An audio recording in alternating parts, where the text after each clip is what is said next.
The morning sun rose over the Arizona desert like molten gold, spilling across a sea of glass and steel. The sprawling compound of Ellery Industries shimmered beneath it, a symbol of power, wealth, and pride. Inside, men in suits hurried through the lobby like clockwork, clutching tablets and coffee cups, their reflections ghosting across polished marble floors. And above them all, in the top-floor corner office, sat Grant Ellery, the man they all feared, admired, and whispered about. He was in his mid-40s, sharp jawline, silvering hair, designer suit that looked pressed by angels. His office overlooked the desert, and in that silence, you could almost hear the hum of power. On his desk sat a photo, a much younger Grant beside a woman and a boy of about 10. The frame was dusty. He hadn't looked at it in months. He was reviewing numbers on his tablet, the quarterly reports. Good, he muttered, almost to himself. Better than expected. Then, as if to confirm his worth, he turned toward the window, his reflection merging with the desert beyond. "You see that, Dad?" he said quietly. "Told you I'd build an empire." No one answered. Of course, no one could. His assistant, Carter, entered, thin, anxious, carrying 2 phones and a folder. "Sir, your helicopter's being prepped for the retreat," he said. Grant didn't look up. "What's the schedule?" "Breakfast meeting with the executive board, press interview at noon, and then we leave for the weekend leadership retreat." Grant nodded. "The usual. Make sure the team understands what this retreat is, not a vacation. A test." Carter hesitated. "Understood, sir. Should I prepare your speech?" Grant smirked. "No need. I don't rehearse truth." Carter almost smiled but stopped himself. "And, facilities staff mentioned the cleaning crew will be traveling to prep the retreat site before the execs arrive. They wanted to confirm housing arrangements." Grant waved him off. "Handle it. Whatever's cheapest." "Yes, sir." As Carter left, Grant turned back to the glass, to the sky where his helicopter waited. He loved the view. He loved control. He loved being above everyone, literally and figuratively. That evening, the corporate convoy departed for the desert retreat, a luxury property carved into red rock, surrounded by silence and power. The company's top executives arrived first, men and women in tailored blazers, laughter echoing, champagne glasses clinking. And in the background, unnoticed, came a small group of facility workers unloading supplies, laying linens, polishing glass. Among them was Janelle Forsythe. She moved quietly, her hair tied back neatly, eyes steady, steps precise. She carried herself with grace, even in her plain uniform. Her co-workers chatted around her, gossiping, joking, but she stayed silent, focused. To them, she was just a mess. Janelle, the cleaning lady who never complained, who never asked for favors, who always finished before anyone else. But if you looked closely, at the way she folded towels with surgical precision, or how she scanned the room like she was memorizing every exit, you might sense there was more to her story. No one did. The next morning, the retreat began with a buzz of energy. The executives filled the glass-walled conference hall, laughing over mimosas and breakfast buffets. Outside, the desert stretched in endless orange waves. Grant Ellery stood at the podium. "Leadership," he began, his voice rich and commanding, "isn't about kindness. It's about clarity." He paused, letting the silence stretch. "The world doesn't reward empathy. It rewards results. That's why we are at the top, and they," he gestured vaguely toward the window, where workers moved quietly, "are not." A ripple of chuckles spread across the room. Carter looked uncomfortable. But Grant continued, pacing slowly. "Every single person here was chosen because they perform. Because you've proven that comfort makes people weak. That fear," he smiled, "makes people faster." He ended to applause. And for a moment, Grant felt it, that rush of dominance, that validation he craved more than anything else. Later, while guests enjoyed cocktails by the pool, Grant walked across the property, phone pressed to his ear. "Tell them I want the deal signed by Monday," he snapped. "No excuses. If they can't deliver, I'll find someone who can." He ended the call and noticed something, a faint hum from across the ridge. There, gleaming in the sunlight, sat his private helicopter, its blades glinting. He smiled, his pride and joy. He loved flying, it made him feel free, in control, closer to the sky he believed he owned. As he approached, he noticed Janelle on her knees by the walkway, scrubbing a stain from the concrete. For a moment, their eyes met. She nodded politely. "Morning, sir." He nodded back but paused, amused by the sight, a woman in a faded uniform, working while everyone else was drinking champagne. Something inside him, ego, maybe boredom, made him stop. "You ever been in one of these?" he asked, pointing at the helicopter. Janelle blinked, startled. "Excuse me?" He chuckled. "The helicopter. Ever flown in one?" She shook her head. "No, sir. Can't say I have." He smirked. "Well, if you can fly it, I'll give you a raise." A few nearby executives overheard and laughed. Grant, feeling the attention, added louder, "In fact, if you can fly this thing, I'll marry you." Laughter exploded. Even Carter cracked a nervous grin. Janelle just looked at him, calm, unreadable. "You're serious?" she asked. Grant folded his arms. "Completely." "Then I'll need your keys." The laughter died instantly. Grant blinked, unsure if he'd heard her right. "Excuse me." She stood up slowly, wiping her hands. "If you're serious, sir, I'll need your keys." The crowd that had gathered, a dozen executives, assistants, a few staff, fell silent. The air grew heavy, electric.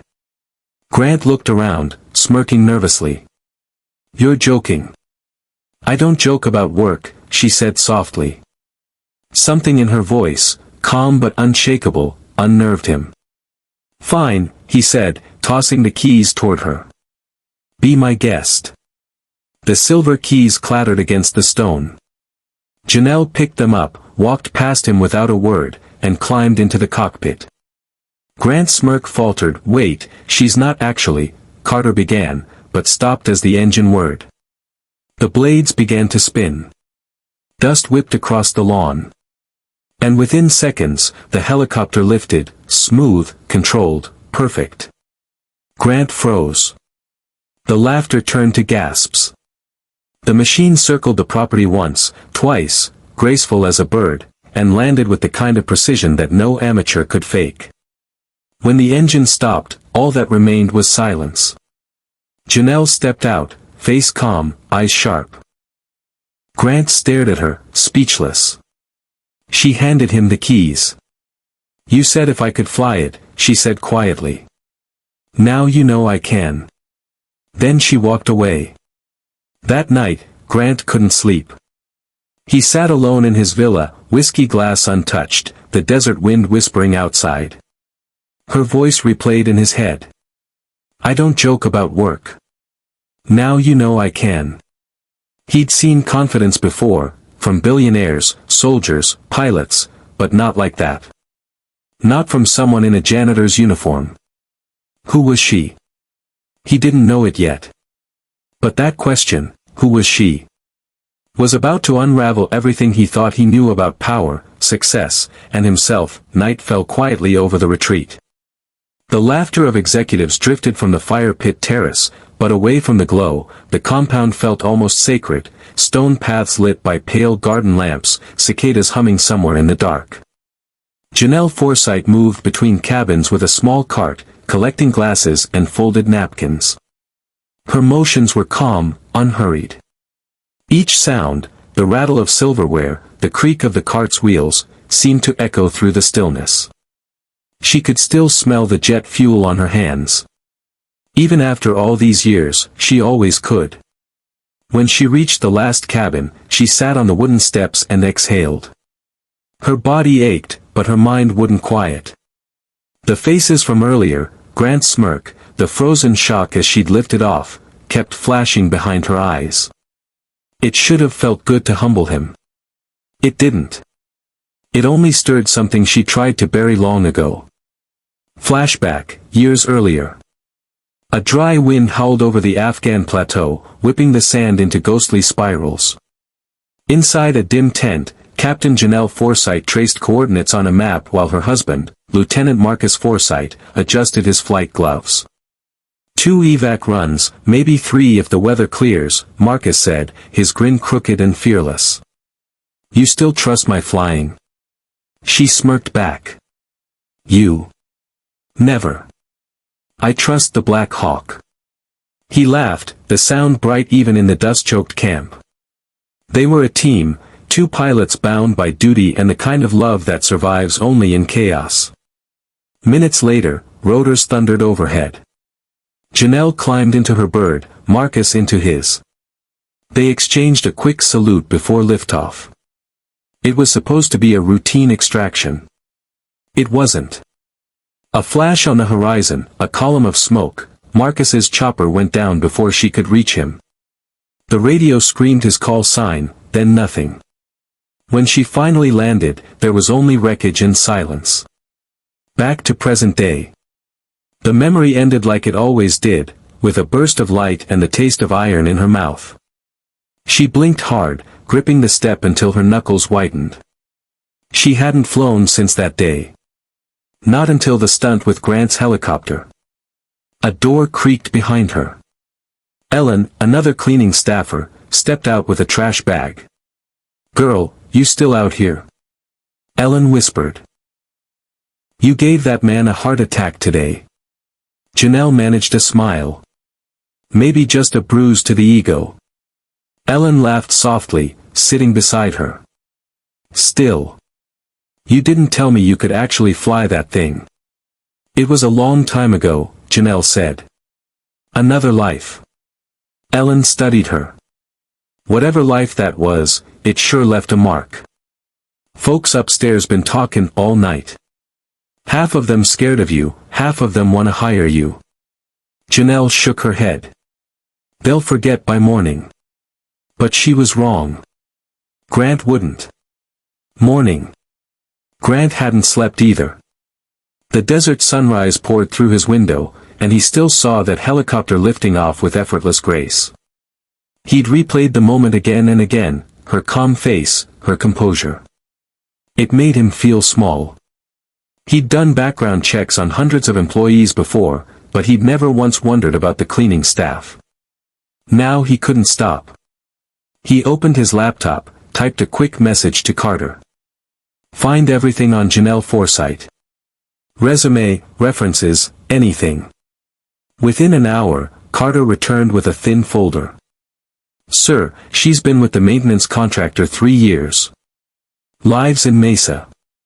No records before that, except a few military service notes, classified, actually. Grant frowned. Classified? Yes, sir. All I could pull were commendations. She was awarded the Distinguished Flying Cross. Grant leaned back, stunned. The same woman he'd mocked was a decorated pilot. He closed the folder slowly. The weight of shame settled like lead in his chest. Scene, cafeteria.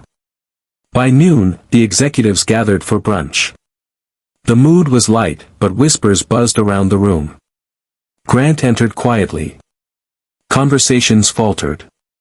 He spotted Janelle across the hall, wiping a counter. Their eyes met for the briefest second before she looked away.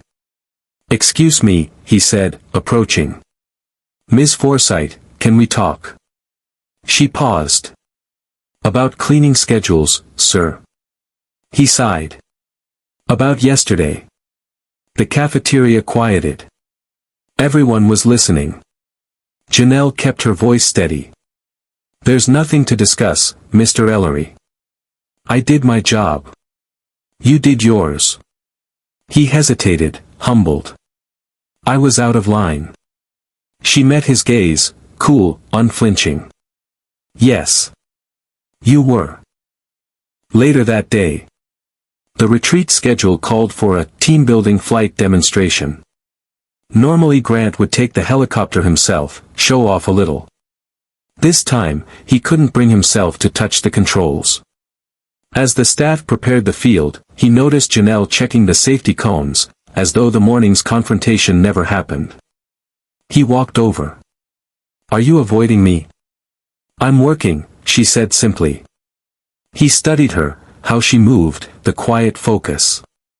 "You miss it, don't you?" "Flying." Her hand paused on a cone. "Every second of every day." "Then why stop?" She looked up, the desert sun catching the silver strands in her hair. "Because every time I'm up there, I hear his voice on the radio." She didn't need to explain further. Grant swallowed. "I'm sorry," he said again, quieter this time. She nodded once. "You keep saying that. Maybe start meaning it." Then she turned and walked away, leaving him in the burning light of the desert, unsure why his throat felt tight. Evening, campfire. That night, the retreat's final dinner turned into an open-air banquet. Strings of lights glowed over the courtyard, the executives drank and laughed, the earlier tension seemingly forgotten. Grant sat apart, staring into the flames. Carter approached with a glass of water. "Sir, tomorrow's itinerary." "Cancel it," Grant interrupted. "Cancel the morning flight." "All of it." "We're staying an extra day." Carter blinked. "May I ask why?" Grant's eyes stayed on the fire. "Because I owe someone a conversation." The next morning was silent except for the faint creak of metal as Janelle inspected the helicopter, ensuring it would be ready for departure. She didn't expect company, so when Grant's reflection appeared in the windshield, she stiffened. "Morning," he said. "Sir," she replied without turning. "If you're here to joke again." "I'm not." He climbed into the passenger seat. "Teach me." She frowned. "Teach you what?" "To fly." Her head snapped toward him. "You can't be serious." He smiled faintly. "I told you yesterday, I don't rehearse truth." For a long moment, neither spoke. Then, with a weary sigh, she handed him a headset. Flight lesson. The rotors spun to life. Dust swirled across the pad. "Hands on the cyclic," she said. "Gentle. Don't fight the machine, feel it." Grant obeyed, nervous. The helicopter lifted awkwardly, then steadied. "Good," she murmured. "Now ease her left, there." The desert stretched infinite beneath them. For the first time, Grant wasn't thinking about profits or pride. Just the pulse of the machine, the sound of her voice guiding him. "Why did you join the Air Force?" he asked. She hesitated. "Because I wanted to save people." "And now you clean floors." She gave him a sidelong glance. "Saving people isn't always dramatic, Mr. Ellery. Sometimes it's just keeping a place safe, giving others space to breathe." He nodded slowly. "You're a better leader than I've ever been." She almost smiled. "Then maybe start acting like it." They landed 20 minutes later, rough, but safe. As the blades slowed, Grant sat back, breathless, a strange light in his eyes. For the first time in years, he'd felt something pure. Night, quiet confession. Later, under the starlit sky, he found her sitting on the edge of the helipad, legs crossed, staring into the dark. "Do you ever miss him?" Grant asked quietly. "Every time I breathe," she said. "But I also miss who I was before I lost him." He sat beside her. "You're still her." "No," she shook her head. "She died with him. The one left behind just keeps things clean." He looked down at his hands. "Maybe that's what I've been doing too. Keeping things clean so no one sees the mess inside." She turned to him, surprised by the honesty. Then maybe we're both overdue for a real flight. Ending of Act 2. As dawn painted the sky pink and gold, two figures stood beside the helicopter, no longer boss and worker, but two souls who understood loss and pride in equal measure. For Janelle, the air felt lighter than it had in years. For Grant, it was the first time he felt small, and somehow free. And above them, the desert wind whispered the same truth neither could deny. Sometimes the people we look down on are the ones who teach us how to rise.